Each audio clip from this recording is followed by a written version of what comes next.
10억짜리 아파트를 가진 노인이 가난하다니 이게 가능한 일인가요? 10억짜리 아파트를 소유한 사람이 가난하게 산다는 이야기는 언뜻 들으면 이해하기 어려울 수 있습니다.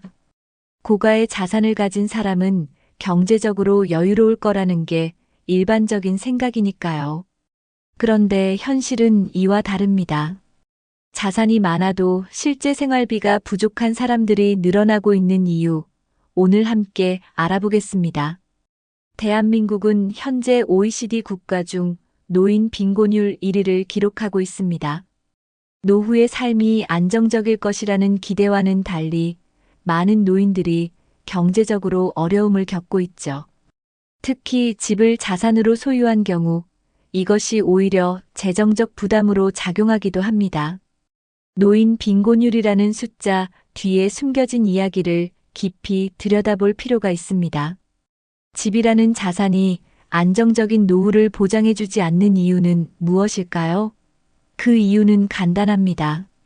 자산은 있지만 소득이 부족하기 때문입니다. 자산과 소득의 균형이 왜 중요한지 오늘 내용을 통해 명확히 알아보겠습니다.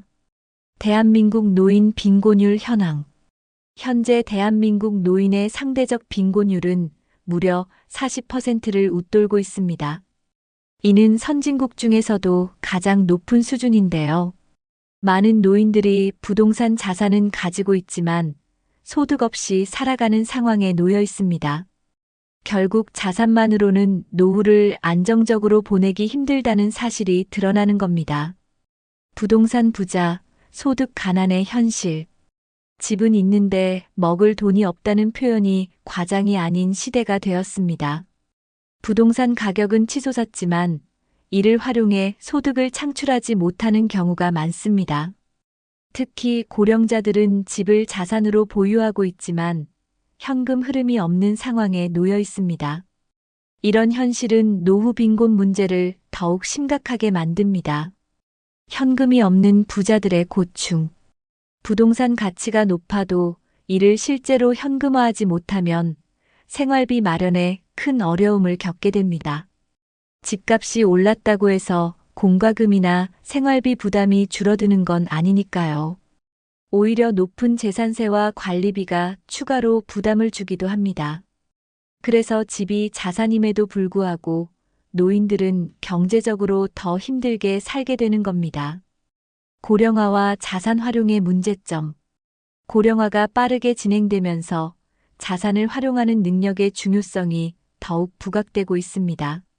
하지만 많은 노인들이 자산을 소득으로 전환하는 방법을 잘 모릅니다. 주택연금이나 리버스 모기지 같은 제도를 알지 못하거나 심리적 이유로 실행에 옮기지 못하는 경우도 많죠. 이런 점에서 노후를 대비하기 위한 교육과 지원이 절실합니다. 은퇴 후 소득 공백의 심각성. 은퇴 후에는 대부분의 사람들이 정기적인 소득을 잃게 됩니다. 직장에서 나오는 월급이 사라지면 자산을 활용하지 않는 한 생활비를 마련할 방법이 없죠. 특히 노후에는 예상치 못한 의료비나 기타 비용이 발생하기 쉽습니다. 소득 공백이 가져오는 불안은 노인들의 삶의 질을 크게 저하시킵니다. 집을 가진 노인이 가난한 이유. 아파트나 주택 같은 부동산은 쉽게 현금으로 전환하기 어려운 자산입니다. 집을 팔아야만 돈을 마련할 수 있지만 실제로 이를 실행하기란 쉽지 않죠. 그렇다 보니 많은 노인들이 집은 가지고 있어도 정작 필요한 생활비는 부족한 상황에 놓이게 됩니다. 이런 문제는 노후 빈곤의 중요한 원인 중 하나입니다. 재산세, 관리비 등 유지비용 부담. 집을 유지하기 위해 매년 지불해야 하는 재산세와 관리비는 의외로 큰 부담이 됩니다. 특히 아파트의 경우 관리비가 매달 일정하게 청구되는데 소득이 없는 상황에서는 큰 고정 비용이 되죠. 공과금이나 난방비 같은 추가 비용까지 더하면 노인들이 느끼는 재정적 압박은 상당합니다. 이런 점에서 집은 자산임과 동시에 부담이 되기도 합니다. 은퇴 후 정기소득의 부재. 집을 보유한 상태에서는 소득을 창출할 방법이 제한적입니다. 직장에서의 월급이 끊긴 상황에서는 정기적으로 들어오는 돈이 없기 때문에 생활비 마련이 어려워지죠. 게다가 집이 자산으로 남아있는 동안에도 생활비나 의료비 등의 지출은 계속 늘어납니다. 이 점에서 소득의 중요성을 다시 한번 실감하게 됩니다. 자산 활용 방안에 대한 무지. 많은 노인들이 자신이 가진 자산을 어떻게 활용할지에 대해 잘 모르는 경우가 많습니다. 예를 들어 주택연금 같은 제도를 통해 집을 소득으로 바꿀 수 있음에도 이를 모르거나 실행하지 않는 경우가 대부분이죠. 또 일부는 집을 팔거나 임대하는 방법조차 고민하지 않고 정서적 이유로 그대로 보유하기도 합니다. 이런 무지가 가난을 더욱 고착화시키는 원인이 됩니다. 집의 정서적 가치를 포기하기 어려운 이유. 집은 단순한 자산 그 이상의 의미를 가지고 있습니다. 평생을 함께한 추억이 깃들어 있고 정서적 안정감을 주는 곳이기 때문입니다. 그래서 많은 노인들은 경제적으로 어려워도 집을 처분하지 않으려고 합니다. 자녀들에게 물려주고 싶은 마음까지 더해져 집을 활용하지 못하는 경우가 많습니다. 자산 활용의 필요성과 대안. 주택연금이란 무엇인가? 주택연금은 노인들이 자신의 집을 담보로 매달 일정 금액의 연금을 받을 수 있는 제도입니다. 집을 팔지 않아도 안정적인 소득을 마련할 수 있다는 점에서 많은 노인들에게 유용한 선택지가 될 수 있죠. 특히 고령층에게는 매달 생활비 걱정을 덜어주는 중요한 재정적 도구로 작용합니다. 하지만 이에 대한 정보 부족과 심리적 장벽으로 인해 많은 사람들이 이를 적극적으로 활용하지 못하고 있습니다. 작은 집으로 다운사이징하기. 현재 살고 있는 큰 집을 팔고 보다 작은 집으로 이사하는 것도 하나의 방법입니다. 다운사이징은 생활비 절감뿐만 아니라 남는 자금을 활용해 안정적인 노후 자금을 마련할 수 있는 좋은 방법이죠. 하지만 익숙한 집을 떠나야 한다는 심리적 부담이나 이사 과정에서의 어려움 때문에 꺼리는 분들이 많습니다. 이런 선택을 고민할 때는 장기적인 관점에서 노후의 삶을 생각하는 자세가 필요합니다. 리버스 모기지의 장단점. 리버스 모기지는 집을 담보로 대출을 받아 현재 필요한 자금을 마련하는 방식입니다. 이 방식은 즉각적인 현금이 필요할 때 도움이 될 수 있지만 장기적으로 보면 집의 소유권을 잃을 가능성이 있습니다. 따라서 리버스 모기지를 선택할 때는 대출 이자와 상환 조건 등을 꼼꼼히 따져봐야 합니다. 자신의 상황에 맞는 재정 계획을 세우는 것이 필수입니다. 집을 활용한 소득 창출 방법. 집을 활용해 소득을 창출하는 방법도 고려할 수 있습니다. 예를 들어 여유 공간이 있다면 임대를 통해 추가 수입을 얻거나 에어비앤비 같은 단기 임대 서비스를 활용하는 것도 방법입니다.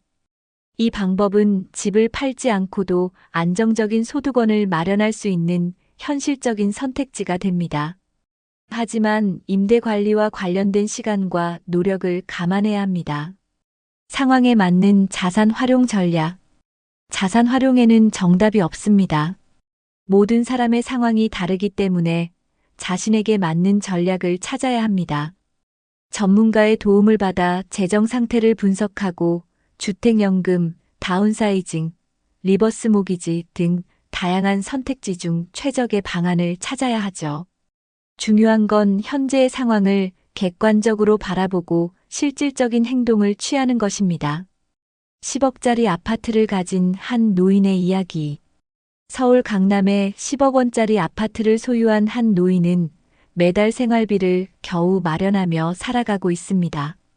집값이 오르면서 재산세와 관리비는 높아졌지만 소득이 없는 노인은 이를 감당하기 어려워진 것이죠. 주택연금 제도를 추천받았지만 내 집을 담보로 돈을 받는 게 불안하다며 거절했다고 합니다. 결국 그는 자산 가임에도 불구하고 가난한 노후를 보내고 있습니다. 자산과 행복의 불균형 사례. 또 다른 사례로 20억 원 상당의 건물을 소유한 한 노인이 있습니다. 하지만 그의 월 소득은 100만 원도 채 되지 않았는데요. 건물 유지비와 세금 부담이 커져서 실제로 생활비를 마련할 여력이 부족했던 겁니다. 자산만으로는 결코 행복과 안정된 삶이 보장되지 않는다는 것을 보여주는 사례입니다. 현실적인 자산 활용의 실패 원인. 대부분의 노인들은 자산 활용이 중요하다는 사실을 알고 있습니다. 하지만 정보 부족, 실행의 어려움, 그리고 정서적인 장벽 때문에 실제로 행동에 옮기지 못하는 경우가 많습니다. 이처럼 실행하지 못하는 현실적인 이유들이 오히려 빈곤 문제를 악화시키기도 하죠. 문제를 해결하기 위해서는 정확한 정보와 적극적인 의지가 필요합니다. 성공적인 노후 준비 사례.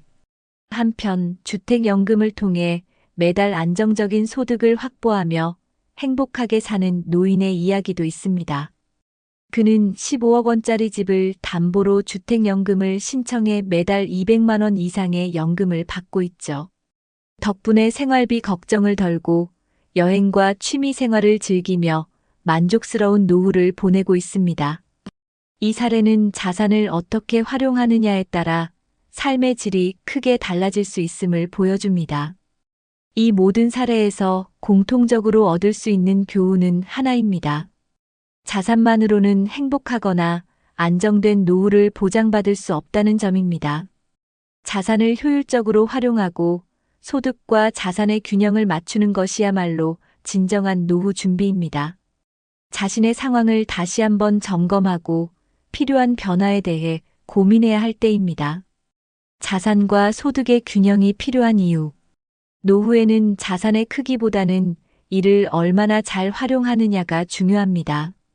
자산과 소득의 균형이 맞지 않으면 아무리 큰 자산을 가지고 있어도 불안한 삶을 살 수밖에 없습니다. 따라서 자산 활용 방안을 계획하는 건 선택이 아니라 필수입니다. 지금부터라도 균형 잡힌 노후 준비를 시작해야 합니다. 은퇴 후를 대비하기 위한 첫 단계. 노후 대비의 첫 단계는 자신의 자산과 소득 상태를 정확히 파악하는 것입니다. 현재 보유한 자산이 실제로 얼마나 활용 가능한지 점검해 보세요. 또한 정기적인 소득원을 마련할 방법을 찾는 것이 중요합니다. 이를 통해 보다 현실적인 노후 계획을 세울 수 있습니다. 현재의 자산 점검과 활용 계획. 가진 자산을 점검할 때는 단순히 금액만 보지 말고 그것이 얼마나 유동성이 있는지를 따져봐야 합니다. 집이 자산의 대부분이라면 이를 현금화하거나 활용할 수 있는 방법을 고민해야 합니다. 전문가의 조언을 받아 자산 활용 계획을 세우는 것도 좋은 방법입니다. 지금의 선택이 미래를 바꿀 수 있습니다. 전문가의 도움을 받아야 하는 이유. 노후 준비는 복잡한 과정이기 때문에 전문가의 도움을 받는 것이 필요합니다. 금융 전문가나 재정 컨설턴트를 통해 자신의 상황에 맞는 최적의 자산 활용 전략을 세울 수 있습니다. 전문가의 조언은 예상치 못한 리스크를 줄이고 더 나은 결정을 내리는데 도움을 줄 것입니다. 혼자 고민하지 말고 믿을 수 있는 조언자를 찾으세요. 나의 미래를 설계하는 올바른 방법. 노후 준비에서 가장 중요한 건 스스로의 삶을 설계하는 것입니다. 자산과 소득의 균형을 고려하며 자신이 원하는 삶을 구체적으로 그려보세요. 그리고 이를 실현하기 위해 필요한 행동을 하나씩 실천해 나가는 것이 중요합니다. 오늘의 작은 실천이 내일의 큰 변화를 가져올 것입니다. 노후 빈곤은 자산만으로 해결되지 않습니다. 자산 활용과 소득의 균형이 필수적이라는 점을 꼭 기억하세요. 오늘 내용을 바탕으로 여러분의 노후 계획을 다시 점검해 보세요. 이 영상이 도움이 되셨다면 구독과 좋아요 부탁드립니다. 앞으로도 유익한 정보를 전해드리겠습니다.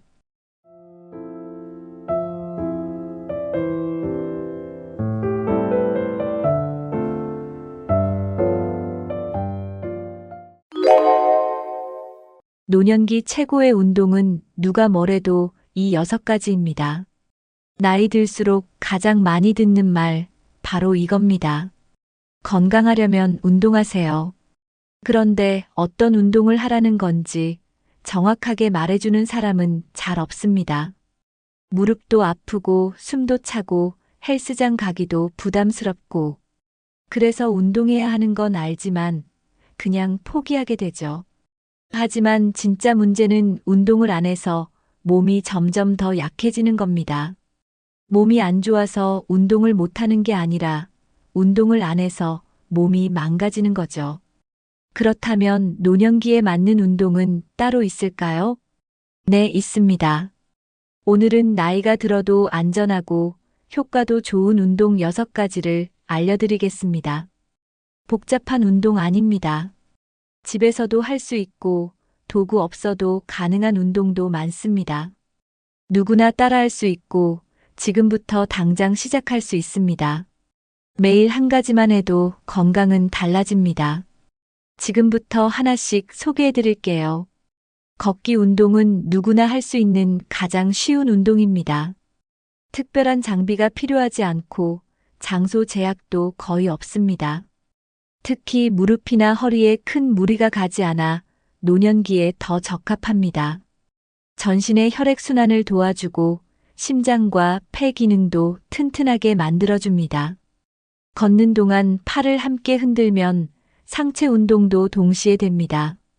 땀이 나면서 노폐물도 빠져나가고 체온도 자연스럽게 올라갑니다. 무엇보다 걷기는 기분까지 좋아지게 해주는 효과가 있습니다. 우울감이나 무기력함이 자주 드는 분들은 꼭 실천해 보셨으면 좋겠습니다. 혼자 걸어도 좋고 가족이나 친구와 함께 걸으면 더 즐거운 시간이 됩니다. 소화 기능이 떨어진 분들에게도 걷기는 큰 도움이 됩니다. 식사 후 천천히 걷기만 해도 속이 훨씬 편해진다는 걸 느끼실 수 있을 거예요. 관절에 무리가 가지 않게 바른 자세로 걷는 것이 중요합니다. 걷기를 꾸준히 하면 다리 힘이 붙고 넘어짐도 줄어듭니다. 계단 오르내리는 것보다 평지를 걷는 것이 관절에 더 좋습니다. 운동이 어려우신 분들도 걷기부터 시작해 보세요. 효과는 분명합니다. 걷기는 하루에 오래 하지 않아도 꾸준히만 하면 효과가 좋습니다. 처음 시작하신다면 하루 10분에서 15분 정도로 가볍게 시작해 보세요. 익숙해지면 30분, 그리고 나중엔 1시간까지 늘려도 좋습니다.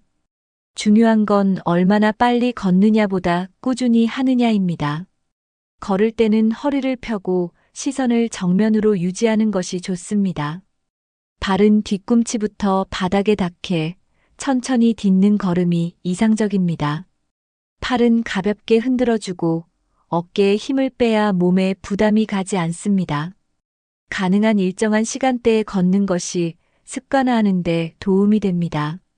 날씨가 좋지 않거나 외출이 어려운 날엔 실내에서도 걸을 수 있습니다.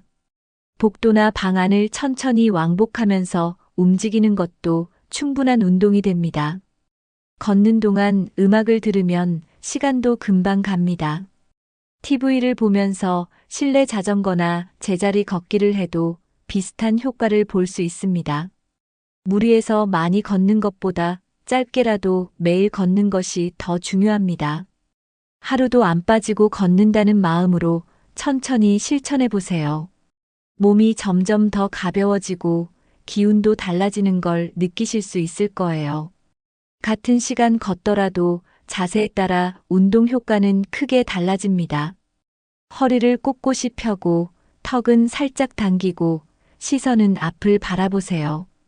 발은 어깨 너비로 자연스럽게 벌리고 뒤꿈치부터 천천히 내디뎌야 합니다. 팔은 몸통 옆에서 자연스럽게 앞뒤로 흔들어 주세요. 팔을 과하게 흔들 필요는 없지만 너무 고정해도 운동 효과가 줄어듭니다. 처음 5분은 천천히 걷고 중간엔 약간 빠르게 걷는 루틴이 좋습니다. 마지막 5분은 다시 속도를 줄이면서 마무리하는 게 좋습니다. 걷기 전엔 간단한 다리 스트레칭을 해주면 부상을 줄일 수 있습니다.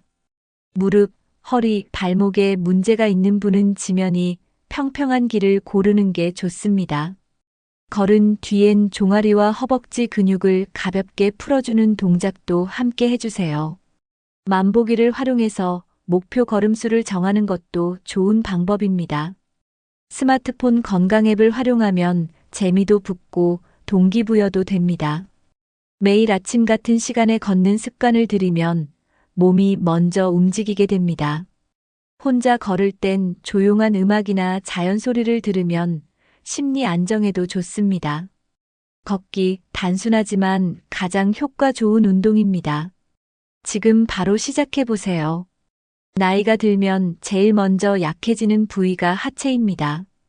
특히 허벅지와 종아리 근육이 줄어들면 걷는 것도 힘들어지죠. 하체 근육이 약해지면 쉽게 넘어지고 일어나기도 어려워집니다. 그래서 하체는 반드시 꾸준히 단련해줘야 합니다. 의자 운동은 무릎이나 허리에 무리를 주지 않으면서도 근육을 강화해주는 좋은 방법입니다. 앉아서 할 수 있기 때문에 체력에 자신 없는 분들도 쉽게 따라 할 수 있습니다. 허벅지에 힘을 주고 천천히 일어섰다 앉는 것만으로도 근육을 단련할 수 있습니다. 다리를 들었다 내리는 동작도 하체를 자극하는 데 도움이 됩니다.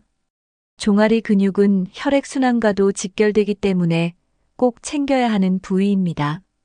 의자에 앉아 발 뒤꿈치를 들어 올리는 동작만으로도 충분한 자극을 줄 수 있습니다. 일상생활에서 의자만 있으면 바로 시작할 수 있다는 것도 장점입니다.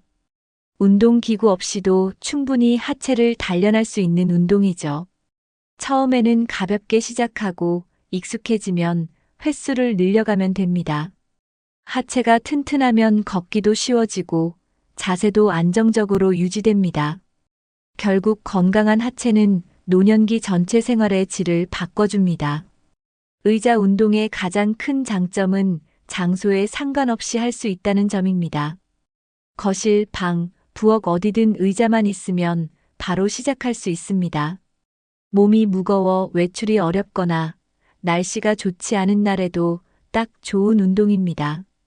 바닥에서 하는 운동은 허리가 아프고 일어나기 어렵지만 의자는 그런 부담이 없습니다.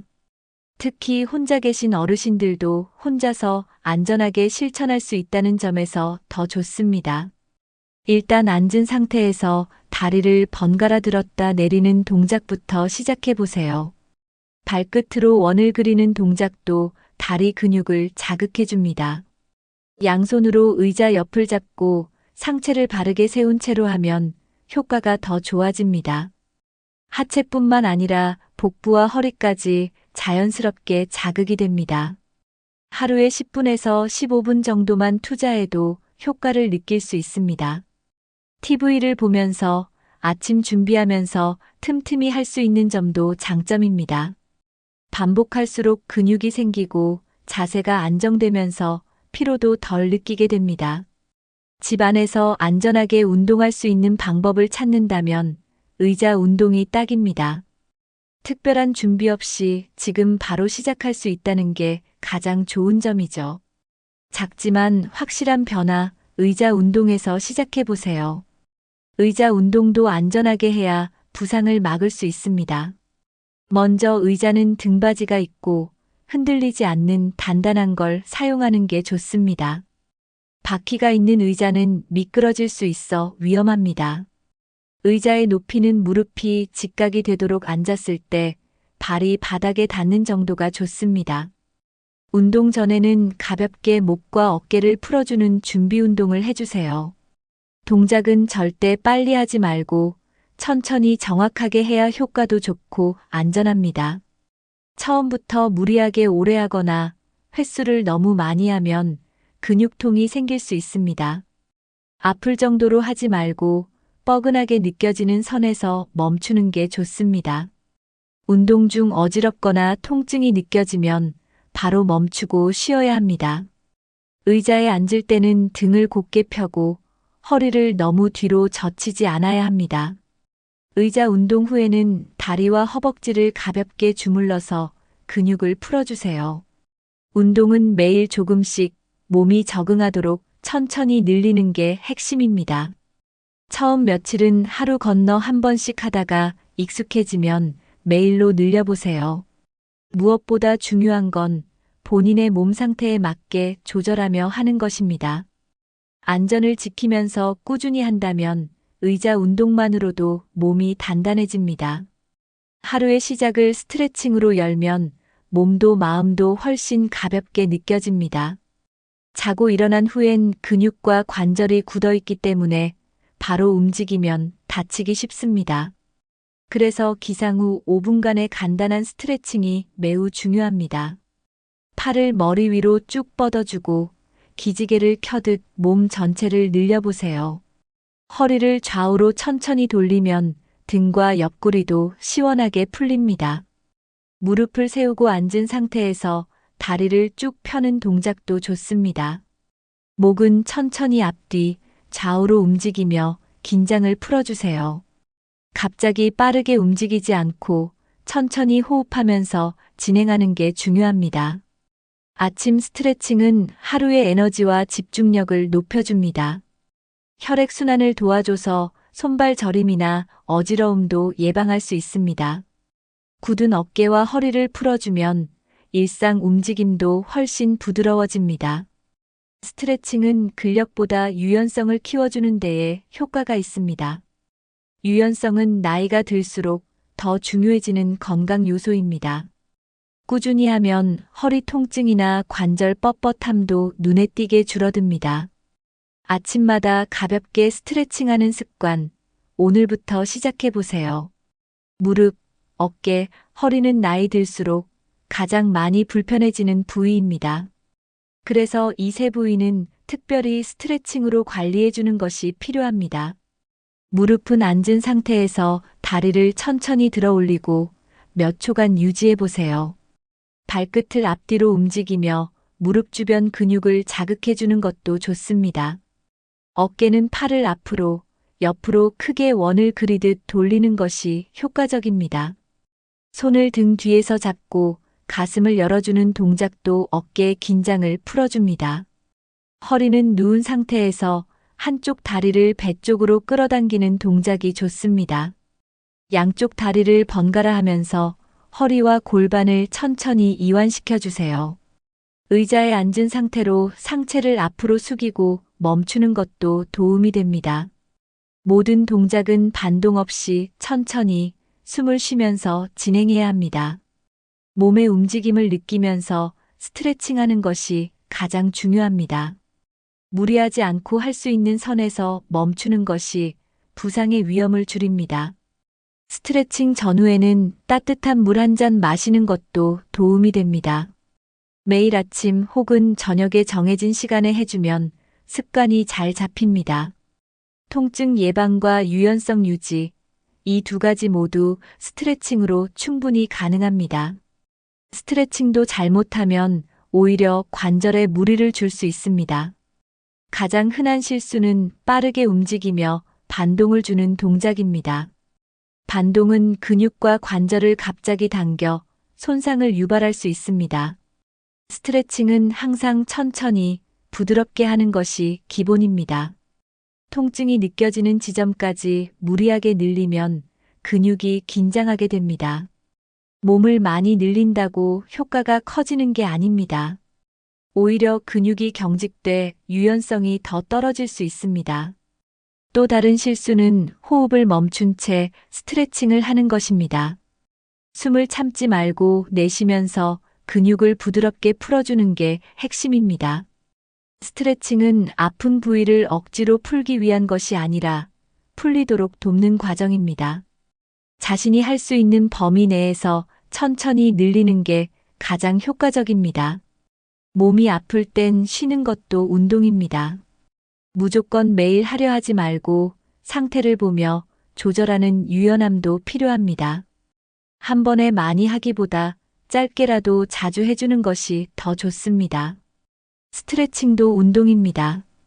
바르게 해야 진짜 도움이 됩니다.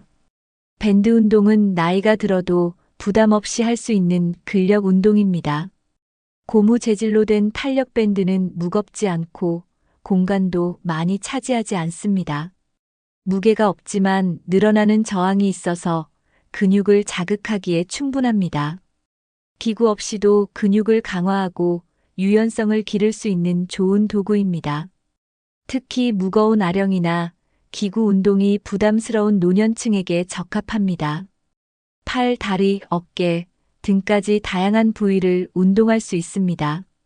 밴드를 당기는 동작만으로도 근육이 수축과 이완을 반복하게 됩니다. 부상 위험도 낮고 강도를 조절할 수 있어 초보자에게도 좋습니다. 집에서도 쉽게 따라할 수 있고 TV 보면서도 가능하다는 점이 장점입니다. 처음엔 얇은 밴드로 시작해서 점점 두꺼운 밴드로 넘어가는 방식이 좋습니다.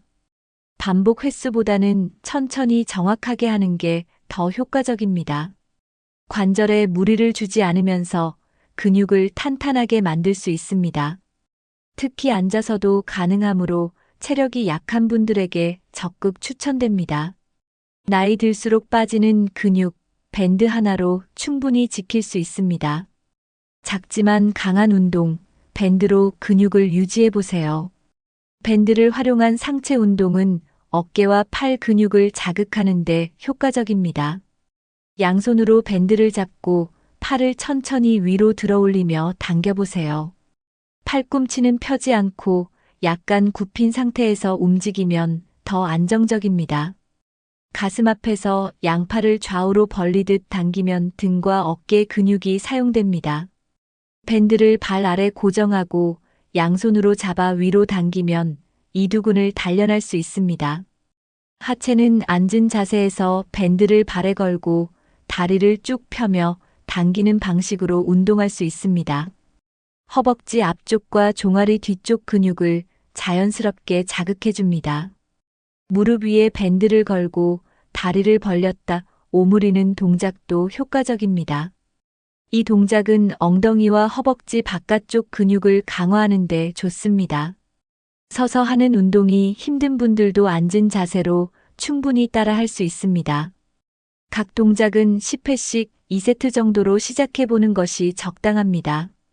근육이 익숙해지면 세트 수나 강도 있는 밴드로 조금씩 높이면 됩니다. 루틴을 정해서 상체는 월수금, 하체는 화목토로 나눠해도 좋습니다.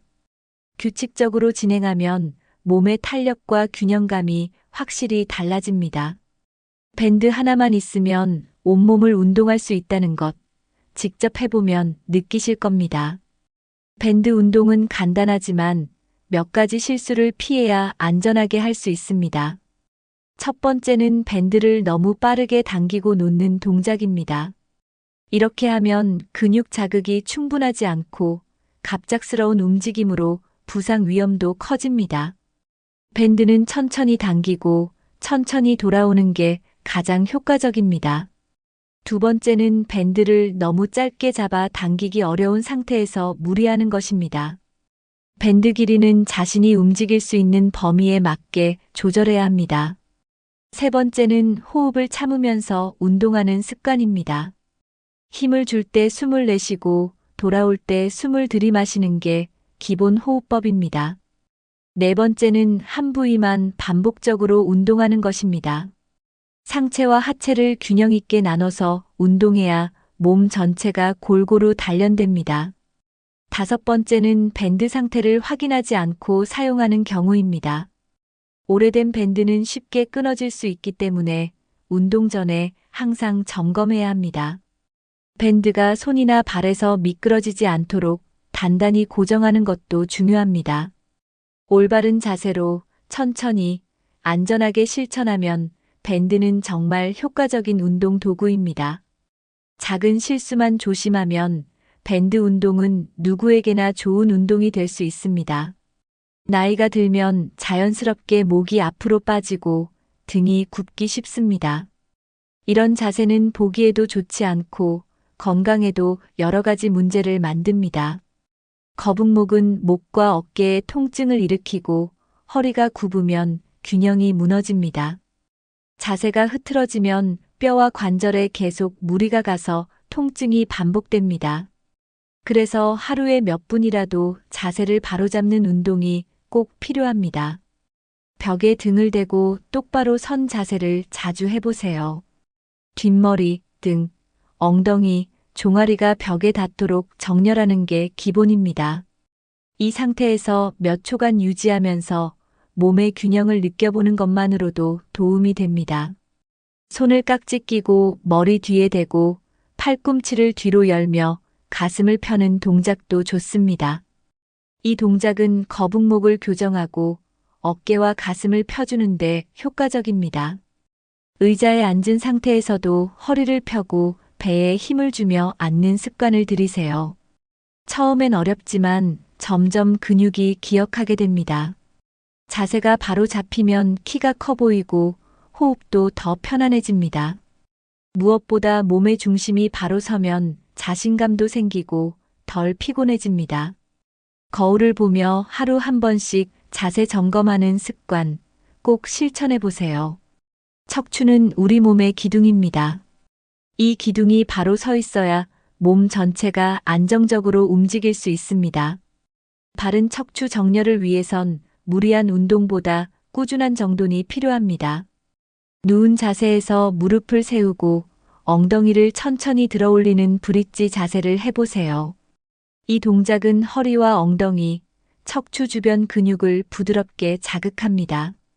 벽에 등을 기대고 무릎을 살짝 굽힌 상태에서 등을 붙이며 숨을 내쉬는 것도 좋습니다.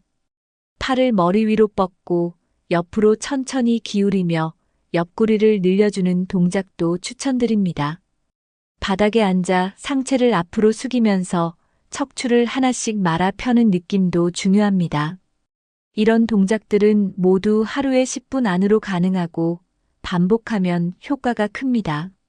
한 번에 많은 시간보다 자주 짧게 하는 것이 더 중요합니다.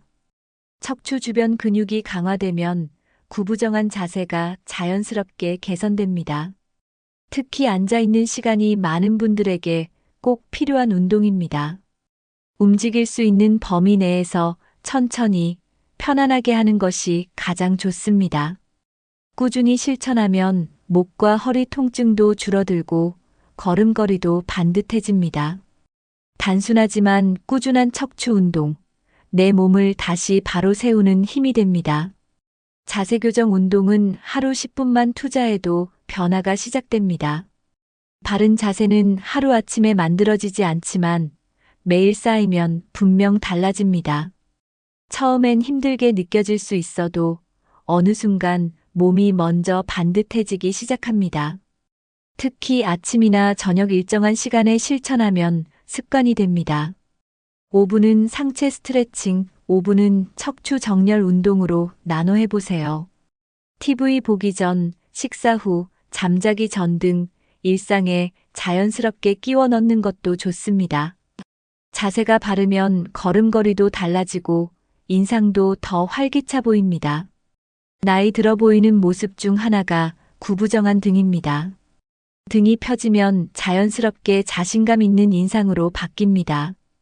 작은 변화지만 자세 하나로 삶의 질이 달라진다는 걸 꼭 느껴보셨으면 합니다. 자세는 스스로 의식하지 않으면 평생 흐트러질 수 있습니다. 거울 앞에서 나의 자세를 자주 확인하고 틀어진 부분은 바로 잡아보세요. 하루 10분만 정성 들이면 건강뿐 아니라 외모도 더 젊어 보입니다. 늦지 않았습니다. 오늘부터라도 한번 해보세요. 자세 교정, 건강한 노년을 위한 가장 확실한 투자입니다. 실내 자전거는 나이가 들수록 더욱 추천되는 운동입니다. 가장 큰 장점은 무릎에 무리가 거의 가지 않는다는 점입니다. 자전거 페달을 밟는 동작은 충격이 적어서 관절에 부담이 덜합니다. 그래서 무릎이나 고관절이 약한 분들도 안심하고 할 수 있습니다. 걷기가 힘들어도 자전거는 비교적 쉽게 꾸준히 실천할 수 있습니다. 유산소 운동이기 때문에 심장과 폐 건강에도 큰 도움이 됩니다. 일정 시간 이상 꾸준히 타면 체지방도 효과적으로 줄일 수 있습니다. 다리 근육을 자연스럽게 단련할 수 있고 혈액순환도 개선됩니다. 앉아서 하는 운동이라 피로감이 덜하고 오랜 시간 지속할 수 있습니다. 속도와 강도를 조절할 수 있어서 개인에게 맞는 운동이 가능합니다. 천천히 타는 것만으로도 충분한 운동 효과를 얻을 수 있습니다. 자전거를 타면 다리 전체가 고르게 움직여 관절이 뻣뻣해지는 것도 예방할 수 있습니다. 운동 초보자도 쉽게 시작할 수 있어서 꾸준히 실천하기에 적합합니다. 집에서 날씨에 상관없이 할 수 있다는 점도 큰 장점입니다. 건강한 하체와 심폐 기능을 동시에 챙길 수 있는 운동, 바로 실내 자전거입니다. 실내 자전거는 지루하지 않게 운동할 수 있는 좋은 방법이기도 합니다. TV를 보거나 음악을 들으면서 동시에 할 수 있어 일상과 자연스럽게 연결됩니다. 드라마 한 편 보면서 자전거를 타면 금방 30분이 지나가죠. 운동을 운동처럼 느끼지 않게 해주는 게 실내 자전거의 장점입니다. 습관만 잘 들이면 하루 운동 시간을 자동으로 확보할 수 있습니다. 식사 후 1시간 정도 지난 뒤 저녁 시간에 타면 부담 없이 실천할 수 있습니다. 날씨나 시간에 구애받지 않고 내가 원하는 시간에 할 수 있다는 게 강점입니다. 복잡한 준비물 없이 자리에 앉아서 바로 시작할 수 있습니다. 자전거를 탈 때는 등을 곧게 펴고 손잡이는 너무 세게 잡지 않도록 주의하세요. 운동 강도는 너무 높게 설정하지 말고 처음엔 낮은 단계에서 시작하는 것이 좋습니다. 페달을 돌릴 때 무릎이 너무 펴지지 않도록 좌석 위치도 조정해야 합니다. 타면서 대화를 나누거나 가족과 함께하는 시간으로 활용해도 좋습니다. 무리하지 않고 하루 15분에서 30분 정도만 해도 충분한 효과를 볼 수 있습니다. 몸이 익숙해지면 점점 시간이 늘어나고 체력도 함께 좋아지는 걸 느낄 수 있을 겁니다. 재미와 건강, 두 마리 토끼를 잡는 운동, 실내 자전거가 딱입니다. 자전거를 타기 전엔 간단한 준비 운동을 꼭 해주셔야 합니다. 발목 돌리기, 허벅지 스트레칭, 허리 비틀기 같은 동작을 3분에서 5분 정도 해주세요. 준비 운동은 근육을 풀어주고 운동 중 부상을 예방하는 데 효과적입니다. 몸에 열을 살짝 올린 상태에서 자전거를 타는 게 훨씬 안전합니다. 자전거 운동을 마친 뒤엔 정리 운동도 반드시 필요합니다. 갑자기 멈추면 심장 박동이 급격히 떨어져 어지럼증이 올 수 있습니다. 자전거 속도를 점점 줄이면서 3분 정도 천천히 페달을 돌려주세요. 그 다음은 종아리, 허벅지, 허리 근육을 가볍게 주물러서 풀어주면 좋습니다. 정리 운동을 하면 피로가 덜 쌓이고 다음 날 몸이 훨씬 가볍습니다. 운동 후에는 따뜻한 물 한 잔 마시며 숨을 가다듬어 주세요. 땀이 많이 났다면 수분 보충도 꼭 필요합니다. 자전거 타기 전후로 가벼운 목 스트레칭과 어깨 돌리기도 함께하면 더욱 좋습니다. 작은 준비와 정리가 결국 운동 효과를 더 크게 만들어줍니다. 몸에 무리를 주지 않고 운동을 오래 지속하는 가장 좋은 방법이기도 하죠. 오늘부터 자전거 운동을 하신다면 꼭 준비 운동과 마무리까지 함께 실천해 보세요. 오늘 알려드린 6가지 운동 어떠셨나요? 하나하나는 아주 쉬워 보여도 실천하면 몸이 확실히 달라집니다. 걷기, 스트레칭, 의자 운동, 밴드 운동, 자세 교정, 실내 자전거.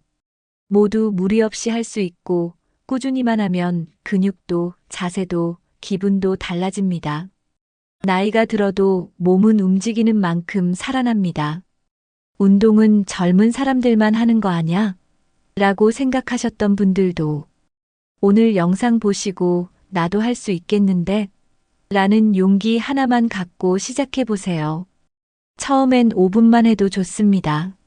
내일은 10분, 다음 주엔 15분, 그렇게 천천히 쌓아가면 됩니다.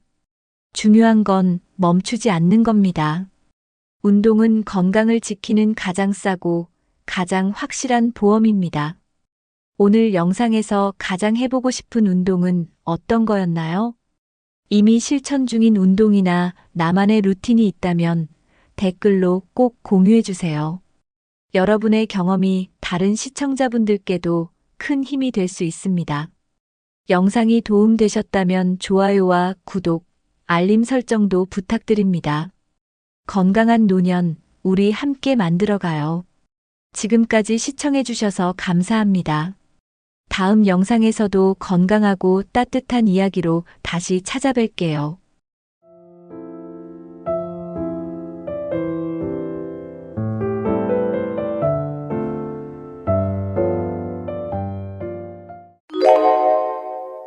나이가 들면 옷은 단순히 꾸미는 것을 넘어서 품격이 됩니다. 그런데 말이죠. 단정하게 입었는데도 왠지 초라해 보일 때 있으셨죠? 거울로 보면 괜찮은데 남들 눈엔 촌스럽게 보인다고 느낄 수도 있습니다. 실제로 많은 분들이 깔끔하게 입었는데 왜 귀티가 안 날까 하고 고민하십니다. 이유는 간단합니다. 옷 자체보다 어떻게 입었는지가 더 중요하기 때문입니다. 특히 중년 이후에는 작은 차이 하나가 전체 분위기를 완전히 바꿔놓습니다. 색깔, 핏, 소재, 액세서리, 심지어 신발 하나까지 영향을 줍니다. 너무 화려하게 입어도 문제고 너무 무난하게 입어도 밋밋해집니다. 그래서 오늘은 나이가 들수록 귀티를 더해주는 옷차림의 핵심 6가지를 정리해 드릴게요. 실생활에 바로 적용할 수 있는 쉬운 팁 위주로 구성했습니다. 돈 많이 안 들이고 브랜드 옷 없어도 됩니다. 중요한 건 내 몸에 어울리는 스타일을 알고 실수하지 않는 것입니다. 품위 있고 깔끔한 인상을 주고 싶은 분들께 특히 도움이 될 거예요. 지금부터 하나씩 차근차근 알아보겠습니다. 나이가 들수록 화려한 옷에 손이 가는 경우가 많습니다. 반짝이는 장식, 큐빅, 무늬가 많은 옷은 멀리서 보면 눈에 띄긴 합니다. 하지만 가까이서 보면 오히려 나이를 더 들어 보이게 만들 수 있습니다. 특히 반짝이 있는 옷은 조명 아래에서는 부담스럽게 느껴질 수 있습니다. 무늬가 많은 옷은 자칫하면 촌스럽다는 인상을 줄 수 있습니다. 색감이 강한 꽃무늬나 추상적인 패턴은 얼굴보다 옷이 더 튀게 보이게 만들죠.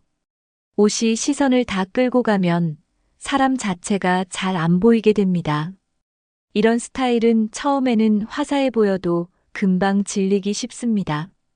오히려 나를 돋보이게 하기보다는 옷만 강조되는 결과가 될 수 있습니다. 그리고 과한 장식은 관리가 어렵고 세탁 후 변형되기도 쉽습니다. 심플한 옷보다 손이 자주 안 가게 되는 이유입니다. 특히 일상에서 입는 옷이라면 더더욱 실용적이고 기본적인 디자인이 좋습니다.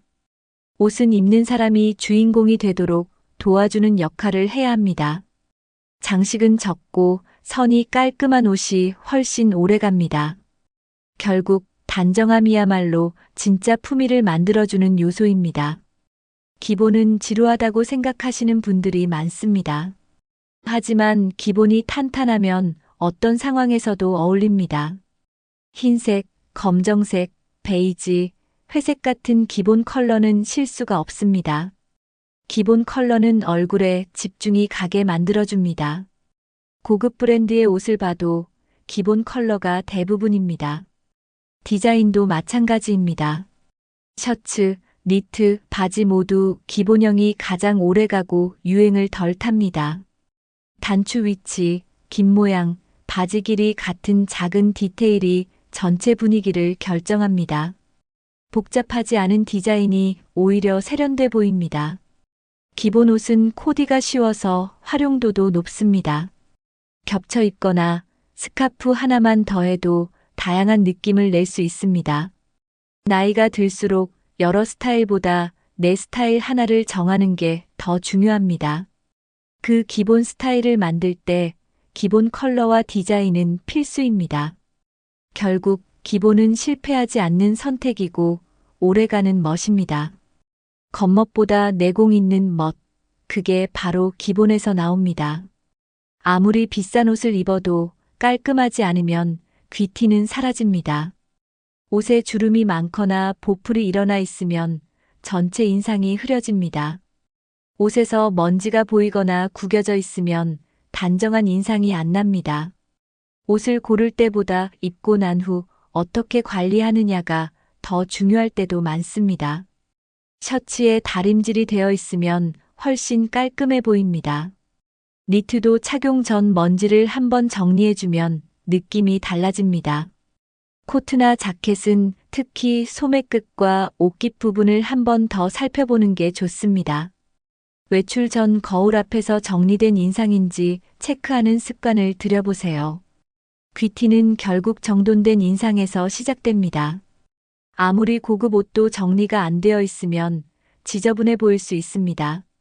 반대로 저렴한 옷도 깔끔하면 훨씬 더 고급스럽게 느껴집니다. 귀티는 돈으로 사는 게 아니라 태도에서 드러납니다. 옷을 어떻게 다루느냐가 그 사람의 생활 태도를 보여줍니다. 깔끔하게 다듬어진 옷차림은 곧 그 사람의 품격을 보여주는 거죠.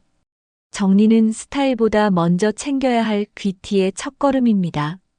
옷은 몸을 감싸주는 것이지만 지나치게 꽉 끼면 불편해 보입니다. 특히 나이가 들수록 너무 딱 맞는 옷은 오히려 피곤해 보일 수 있습니다. 반대로 너무 헐렁하고 큰 옷은 체형을 부각시키고 나이 들어 보이게 만듭니다. 크다고 편해 보이는 게 아니라 처져 보일 수 있다는 점 기억해야 합니다. 핏은 적당히 여유 있는 느낌이 가장 좋습니다. 팔, 어깨, 허리, 다리의 라인이 자연스럽게 드러나는 게 중요합니다.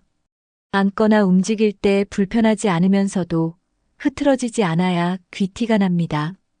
허리가 살짝 들어간 자켓이나 기장이 골반에 맞는 상의가 좋습니다. 바지도 너무 좁지도 너무 퍼지지도 않은 일자, 핏이 가장 안정적입니다. 옷이 몸에 맞으면 자세도 자연스럽게 바르게 됩니다. 반대로 옷이 맞지 않으면 자꾸 만지게 되고 자신감도 떨어지게 되죠. 특히 팔 길이와 바지 길이는 몇 센티 차이로 인상이 확 달라집니다. 수선이 필요하다면 망설이지 말고 꼭 조정해서 입는 걸 추천드립니다. 핏만 잘 맞춰도 같은 옷이 훨씬 더 고급스럽게 보입니다. 옷이 몸을 따라가는 게 아니라 몸에 자연스럽게 어우러지게 해야 합니다. 사람마다 체형이 다르기 때문에 누군가에게 잘 어울리는 옷이 나에겐 어울리지 않을 수 있습니다. 키가 작은 분은 상체가 길어 보이지 않도록 위아래 균형을 잘 맞춰야 합니다. 상의는 짧고 간결한 디자인, 하의는 적당한 길이로 다리를 길어 보이게 하면 좋습니다. 배가 나왔다면 너무 딱 붙는 옷보다 살짝 여유 있게 덮는 옷이 안정감을 줍니다. 어깨가 좁은 분은 어깨선이 또렷한 자켓을 입으면 균형이 맞아 보입니다. 팔뚝이 고민인 분은 팔 길이가 팔꿈치를 가볍게 덮는 스타일이 좋습니다. 체형에 맞는 옷은 단점을 가려주고 장점을 살려줍니다. 거울 앞에서 옷이 몸에 잘 앉아 있는지 확인해 보는 습관이 필요합니다. 손을 들어도 올라가지 않고 앉았다 일어나도 불편하지 않은 옷이 좋습니다. 옷을 입었을 때 편한데 정돈된 느낌이 들면 잘 맞는 핏입니다. 체형에 맞게 입으면 몸도 가볍고 마음도 당당해집니다. 다른 사람이 보기에도 세련돼 보이고 귀티가 자연스럽게 묻어납니다. 브랜드보다 중요한 건 내 몸에 얼마나 잘 맞는가입니다. 매장에서 입어보고 꼭 확인한 후 고르는 습관이 필요합니다. 체형에 맞는 핏, 이것만 지켜도 옷태가 확 달라집니다. 옷의 선 하나로 전체 인상이 바뀔 수 있습니다. 특히 허리선과 어깨선은 귀티를 결정짓는 중요한 요소입니다.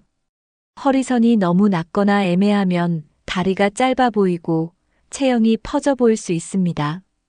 반대로 허리선을 딱 맞추면 다리가 길어 보이고 전체 비율이 좋아집니다.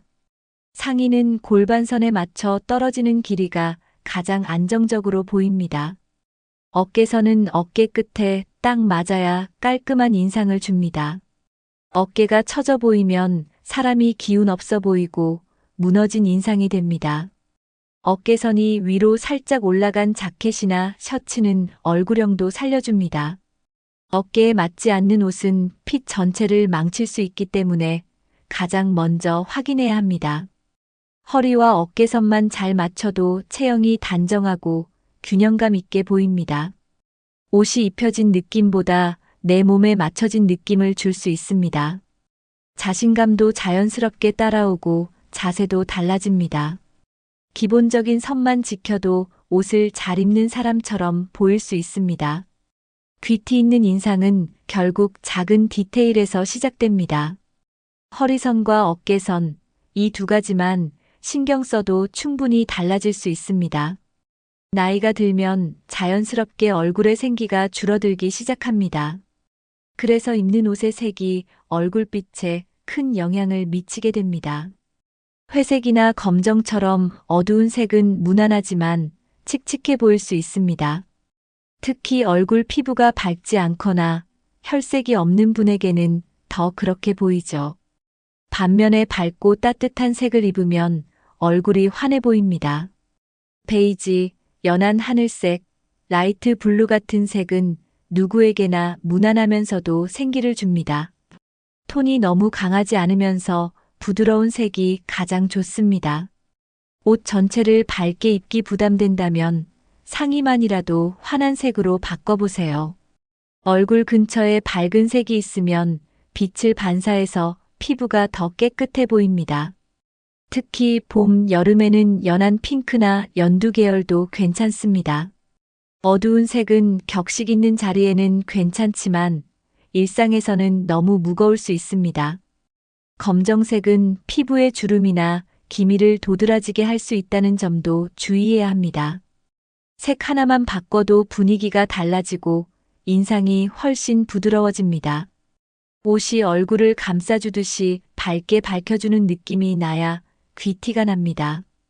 옷은 색에서부터 이미지를 만든다는 걸 기억해 두세요. 중년 이후에는 강한 색보다 부드러운 색이 더 세련돼 보입니다. 파스텔 톤은 은은하게 고급스러움을 주는 대표적인 색입니다. 연한 블루, 민트, 라벤더 같은 색은 보기만 해도 기분이 차분해집니다. 베이지나 아이보리 색은 따뜻하고 품위 있는 인상을 줍니다. 특히 피부색이 어두운 분은 베이지 계열이 훨씬 잘 어울립니다. 아이보리는 흰색보다 부드럽고 부담 없이 얼굴을 살려줍니다. 파스텔 계열은 남성분들에게도 잘 어울리는 색입니다. 셔츠나 니트, 가디건에 활용하면 젊고 편안한 인상을 줍니다. 전신에 밝은 색을 쓰기 어렵다면 안에 입는 이너나 스카프로 포인트를 줄 수 있습니다. 파스텔 톤은 나이를 가리지 않고 누구에게나 부드러운 느낌을 줍니다. 색을 잘 활용하면 목소리도 더 따뜻하게 들릴 수 있습니다. 특히 밝은 색을 입은 날은 표정도 자연스럽게 밝아지는 걸 느낄 수 있습니다. 단정함과 고급스러움 둘 다 잡고 싶다면 이 색 계열을 꼭 활용해 보세요. 너무 튀지 않고 은은하게 눈에 들어오는 색이 진짜 귀티를 만들어줍니다. 색감 하나로 전체 스타일이 완성될 수 있다는 걸 느껴보세요. 사람마다 잘 어울리는 색이 다르기 때문에 얼굴에 맞는 색을 찾는 게 중요합니다. 피부가 붉은 편이라면 초록 계열이나 회색이 조화를 줄 수 있습니다. 피부가 노란 편이라면 하늘색이나 라이트 그레이가 어울립니다. 피부가 하얀 분은 대부분의 색이 잘 받지만 너무 연한 색은 피로해 보일 수 있습니다. 중요한 건 얼굴과 옷이 서로 튀지 않고 조화롭게 어울리는지입니다. 옷을 입었을 때 얼굴이 환해 보이고 표정이 살아난다면 그 색이 잘 맞는 겁니다. 거울 앞에서 옷을 입고 얼굴이 어두워 보이는 색은 피하는 게 좋습니다. 얼굴빛이 탁해 보인다면 색을 잘못 고른 걸 수도 있습니다. 밝은 색을 입으면 눈매도 또렷해지고 인상도 부드러워집니다. 옷을 고를 땐 얼굴빛부터 체크해보는 습관을 들이면 실패가 줄어듭니다. 색은 단순히 멋이 아니라 얼굴을 살아나게 하는 배경입니다. 귀티 있는 사람들은 대부분 본인에게 어울리는 색을 알고 있습니다. 시간이 걸리더라도 내게 맞는 색을 몇 가지 정해두면 옷 고르기가 쉬워집니다. 색이 어울리면 나이보다 더 젊고 건강해 보일 수 있습니다. 얼굴빛을 살리는 색, 그것이 진짜 스타일의 시작입니다. 옷을 잘 입었는데도 왠지 지저분해 보이는 이유, 바로 옷 상태 때문입니다. 구김이 많은 옷은 아무리 좋은 옷이라도 흐트러져 보입니다. 특히 셔츠, 바지, 코트는 구김에 따라 인상이 크게 달라집니다. 다림질이 되어 있지 않으면 단정함이 사라집니다. 보풀이 많은 니트나 티셔츠는 오래되고 낡은 느낌을 줍니다. 밝은 옷에 누런때가 보이면 청결감이 확 떨어집니다. 아무리 좋은 브랜드 옷이라도 상태가 안 좋으면 전체 스타일이 무너집니다. 반대로 저렴한 옷도 깨끗하고 잘 정돈되어 있으면 훨씬 고급스럽게 보입니다. 특히 소매끝, 옷깃, 바지 밑단은 쉽게 때가 타는 부분입니다. 외출 전 한 번만 더 살펴보면 충분히 정리할 수 있는 부분입니다. 청결한 옷은 상대방에게 신뢰감과 호감까지 줍니다. 청결은 패션보다 먼저 보여지는 예의입니다. 옷의 디자인보다 얼마나 잘 관리됐느냐가 더 인상을 결정할 수 있습니다. 귀티 있는 사람들은 깔끔한 옷을 입는 것이 아니라 깔끔하게 입는 사람입니다. 옷 하나의 상태가 곧 내 이미지를 보여준다는 걸 기억해 두세요. 나이가 들면 옷을 자주 사는 것보다 잘 입는 것이 중요해집니다. 자주 입는 옷이더라도 관리만 잘하면 새 옷처럼 보일 수 있습니다. 니트는 착용 후 옷걸이에 바로 걸지 말고 하루 쉬게 해주는 것도 좋습니다. 자켓이나 셔츠는 다림질해서 정리하면 훨씬 깔끔해 보입니다. 색이 바랜 옷은 세탁을 자주 했다는 증거이기도 하지만 관리가 부족했다는 느낌도 줄 수 있습니다. 이런 경우에는 염색이나 수선으로 새 생명을 줄 수 있습니다. 바지의 밑단이 해졌다면 간단한 수선으로 새 바지처럼 만들 수 있습니다. 옷은 오래됐다고 버리는 게 아니라 관리하면서 오래 입는 게 더 멋있습니다. 특히 중년 이후엔 잘 입는다는 느낌보다 잘 챙긴다는 인상이 더 중요합니다. 옷걸이 정리, 세탁 주기, 보관법만 조금 신경 써도 상태가 훨씬 좋아집니다. 보풀 제거기나 다리미 같은 작은 도구만 있어도 분위기가 달라집니다. 깨끗하게 정리된 옷은 나를 소중히 여긴다는 인상을 줍니다. 관리가 잘 된 옷은 입는 사람의 성격까지 보여줍니다. 새 옷보다 깔끔한 옷이 더 신뢰감 있고 멋있어 보입니다. 결국 귀티는 옷의 새로움보다 정성에서 나옵니다. 멋있게 입는 것도 중요하지만 그보다 먼저는 깨끗하게 입는 것이 기본입니다. 옷에 특별한 디자인이 없어도 청결하게 정돈돼 있으면 귀티가 납니다. 아무리 최신 유행을 따라도 옷이 지저분하면 의미가 없습니다. 스타일은 사람마다 다르지만 청결은 누구에게나 공통입니다. 티셔츠 한 장도 잘 빨고 잘 다리면 단정한 인상을 줄 수 있습니다. 상의는 목 부분, 바지는 무릎 부분, 신발은 발등과 뒤축을 꼭 확인하세요. 흰색 옷은 특별히 더 관리가 필요하지만 잘만 입으면 가장 고급스러워 보입니다. 때가 탔거나 늘어진 옷은 과감하게 정리하는 것도 필요합니다. 청결하게 입는 습관은 하루 이틀에 만들어지지 않지만 시작은 어렵지 않습니다. 아침에 옷 입기 전에 한번 정리하고 확인하는 습관부터 시작해 보세요. 냄새 없는 옷, 구김 없는 옷, 먼지 없는 옷이 첫인상을 바꿉니다. 청결하게 입으면 사람이 자신감 있어 보이고 활기차게 느껴집니다. 청결은 나 자신을 위한 배려이자 상대방을 위한 예의입니다. 비싼 옷보다 깔끔한 옷이 사람을 더 믿음직스럽게 보이게 합니다. 결국 잘 입는다는 말보다 깨끗하게 입는다는 말이 더 큰 칭찬이 됩니다. 나이가 들수록 편한 신발이 먼저 손이 가는 건 당연합니다. 하지만 편하다고 해서 아무 신발이나 신으면 전체 옷차림이 망가질 수 있습니다. 예를 들어 운동복엔 잘 어울리던 신발이 정장 바지엔 어색하게 느껴질 수 있습니다. 편안함과 품위를 동시에 갖춘 신발이 가장 좋습니다. 발등이 덮인 로퍼나 가죽 슬리본은 부담 없이 깔끔하게 신을 수 있습니다. 스니커즈도 디자인이 단정한 걸 고르면 캐주얼한 옷에도 잘 어울립니다. 색깔은 검정, 흰색, 네이비, 브라운처럼 기본색을 선택하는 것이 좋습니다. 신발에 장식이 많거나 너무 튀는 색은 오히려 나이를 더 들어 보이게 할 수 있습니다. 발이 편한 것도 중요하지만 신었을 때 발 모양이 예쁘게 잡히는 신발을 골라야 합니다. 소재는 너무 얇거나 헐렁하지 않고 발을 잘 잡아주는 게 좋습니다. 신발이 발에 딱 맞으면 걷는 모습도 자연스럽고 자신감 있어 보입니다. 구두처럼 딱딱하지 않더라도 정돈된 느낌만 있어도 충분히 고급스럽습니다. 발에 맞는 신발은 하루 종일 걸어도 피곤하지 않으니 일상 속 품위를 지켜줍니다. 패션은 위에서 아래로 내려오지만 인상은 발끝에서부터 시작되기도 합니다.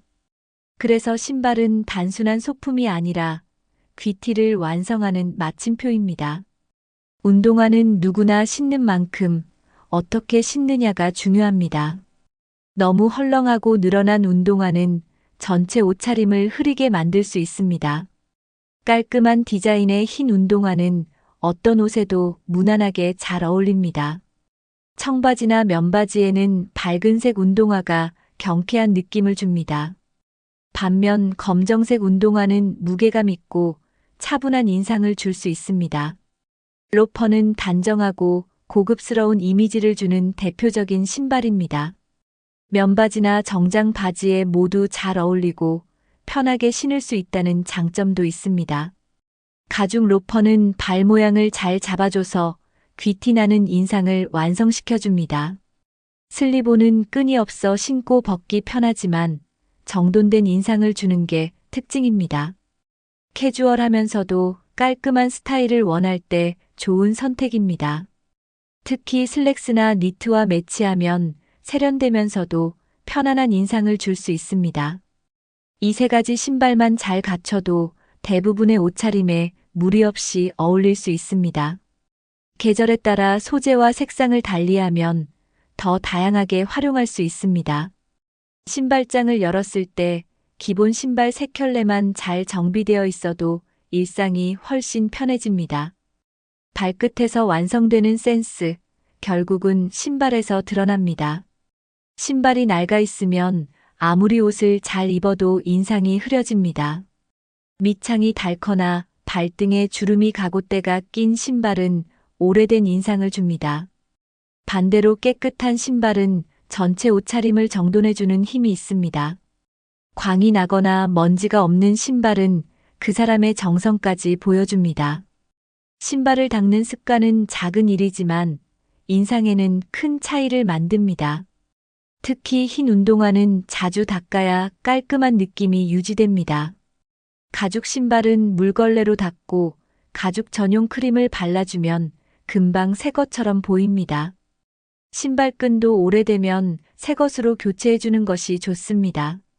신발 안쪽도 냄새 관리와 깔창 교체로 항상 쾌적하게 유지해야 합니다.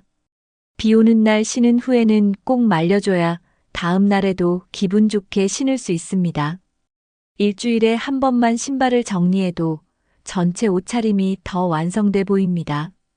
구두든 운동화든 깨끗하다는 인상은 곧 신뢰감으로 이어집니다. 신발이 바뀌면 걷는 태도도 바뀌고 걷는 태도가 바뀌면 인상도 달라집니다.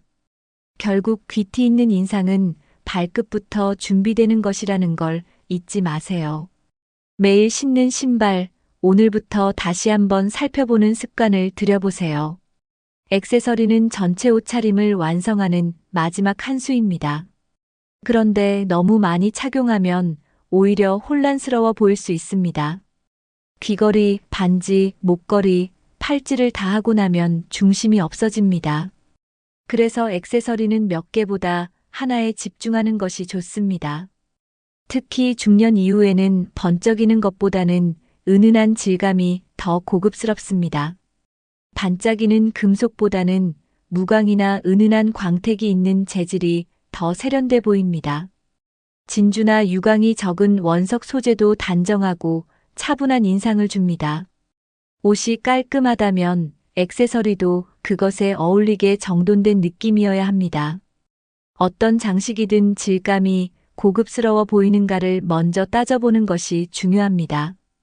가격보다 중요한 건 전체적인 균형과 소재에서 오는 이미지입니다. 값비싼 것보다는 오래 봐도 질리지 않는 디자인이 훨씬 오래 갑니다. 액세서리는 멋을 내는 게 아니라 스타일을 보완해주는 역할입니다. 그래서 주인공은 내가 되어야 하고 액세서리는 뒤에서 조용히 도와주는 정도가 딱 좋습니다. 질감이 부드럽고 눈에 거슬리지 않는 액세서리는 나이와 무관하게 잘 어울립니다. 결국 중요한 건 많이가 아니라 잘 고른 하나입니다. 액세서리를 하나만 한다면 어디에 집중할지 정하는 것이 좋습니다. 귀걸이 하나면 충분히 얼굴의 분위기를 바꿔줄 수 있습니다. 단정한 진주 귀걸이나 작은 링 귀걸이는 단아하고 고급스러운 느낌을 줍니다. 스카프는 가볍게 걸치기만 해도 전체 스타일이 확 달라집니다. 특히 목 근처가 허전하거나 옷색이 단조로울 때 좋은 포인트가 됩니다. 스카프는 패턴이 너무 화려하지 않고 색이 은은한 것을 고르면 좋습니다. 시계는 실용성과 멋을 함께 보여주는 대표적인 액세서리입니다. 가죽 스트랩이나 심플한 디자인의 메탈 시계는 어떤 옷에도 잘 어울립니다. 손목에 깔끔한 시계 하나만 있어도 귀티가 나는 느낌이 납니다. 남성분들도 넥타이 핀이나 벨트 버클처럼 작은 포인트로 활용할 수 있습니다. 액세서리는 크게가 아니라 확실하게라는 점이 중요합니다. 여러 개를 하는 것보다 하나를 확실히 매치하면 전체가 정돈돼 보입니다.